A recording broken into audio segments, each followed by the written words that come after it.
అమెరికాలో నివసిస్తున్న ఖలిస్తానీ నాయకుడు పన్నూన్ హత్యకు కుట్ర పన్నారనే ఆరోపణలు ఎదుర్కొంటున్న భారతీయ పౌరుడు నిఖిల్ గుప్తా కేసు ఇప్పుడు ఒక కీలక మలుపు తిరిగింది. న్యూయార్క్ కోర్టులో తనపై ఉన్న ఆరోపణలను నిఖిల్ గుప్తా అంగీకరించే అవకాశం ఉన్నట్లు తెలుస్తోంది. అసలు ఈ కేసులో ఏం జరుగుతోంది? నిఖిల్ గుప్తా ఎందుకు తన నేరాన్ని ఒప్పుకోవాలనుకుంటున్నారు? పూర్తి వివరాలు. భారత సంతతికి చెందిన నిఖిల్ గుప్తా అమెరికాలో ఉంటున్న గుర్పత్వంత్ సింగ్ పన్నూను చంపేందుకు ప్లాన్ చేశారన్నది ప్రధాన ఆరోపణ. గత ఏడాది చెక్ రిపబ్లిక్లో అరెస్టైన ఆయన్ని కొద్ది నెలల క్రితమే అమెరికాకు అప్పగించారు.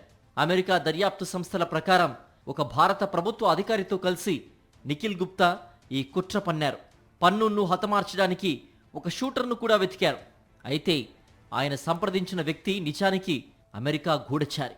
దీంతో ప్లాన్ మొత్తం బయటపడి నిఖిల్ గుప్తా అడ్డంగా దొరికిపోయారు. తాజా సమాచారం ప్రకారం నిఖిల్ గుప్తా కోర్టులో తన నేరాన్ని అంగీకరించే యోచనలో ఉన్నారు.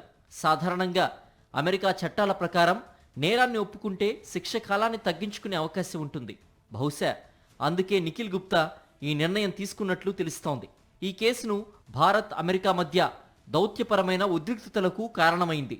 భారత్ మాత్రం తమకు ఈ కుట్రతో సంబంధం లేదని స్పష్టం చేసింది. అయితే నిఖిల్ గుప్తా ఇచ్చే వాంగ్మూలం ఆధారంగా ఈ కుట్ర వెనుక ఇంకెవరు ఉన్నారనేది బయటపడే అవకాశం ఉంది. ఒకవేళ నిఖిల్ గుప్తా నిజంగానే నేరాన్ని అంగీకరిస్తే అది కేసులో అతి పెద్ద మలుపు అవుతుంది. దీనివల్ల రెండు దేశాల మధ్య సంబంధాలు ఎలా ఉండబోతున్నాయన్నది ఇప్పుడు ఆసక్తికరంగా మారింది.